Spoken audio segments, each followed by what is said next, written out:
40. The Garden. 120 years after it was planted, the wonderful garden of Milo Kasabov's family looks almost the way it used to look like when the family lived here. The most impressive part of the garden is the huge tree that has become a symbol of Stara Zagora. It is an oak tree with a curious story behind it, told by Boris, Geo's brother. Boris remembered that on a nice Sunday, their father would take both his sons for a walk to the family vineyard. On the way to the vineyard, the father would tell the children stories about the birds, some wildflower, or some historic event. On one of these walks in 1901, the boys found acorns. Their father explained to them how a big, beautiful oak tree could grow out of a small acorn.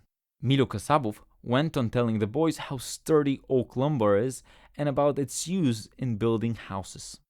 The brothers were impressed by that story, and they decided to plant the acorns in their garden. Georgi and Boris planted their acorns on two opposite sides of the water well. 2 saplings germinated, but later Boris's oak tree withered while Georgi's oak tree branches reached for the sky. Now the oak tree planted by Georgi welcomes the visitors to the house museum. The water well is still working, which we use to irrigate the plants in the garden.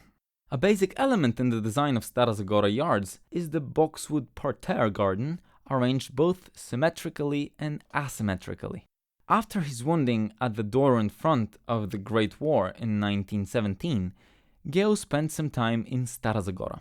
His sister, Penka, remembered that Geo enjoyed walking in the garden and smelling the roses. He would bend, smell them, and then would suggest to Mom to plant roses. Grow roses, lots of roses, only roses. The whole yard should be a carpet of roses. Geo's sister Mika also kept a vivid and funny memory of the garden.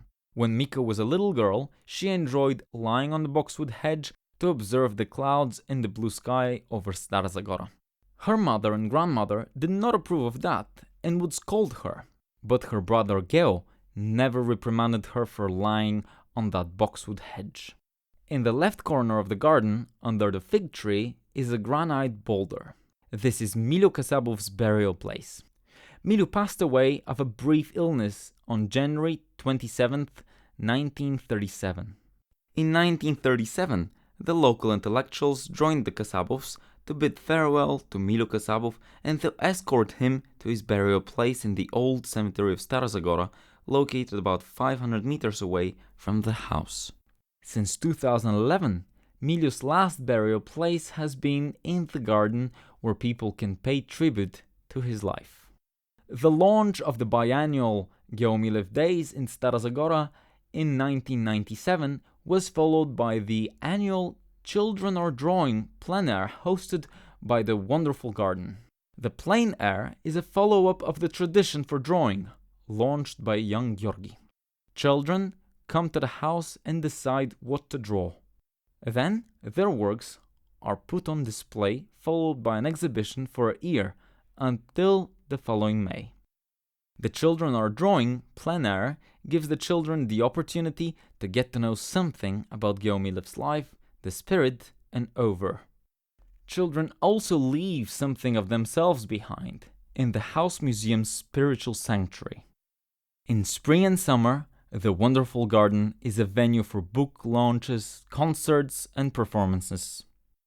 During Geomilev Days in September, writers, artists, actors, students, and scholars meet in the garden to discuss new research findings about Geomilev's life and oeuvre.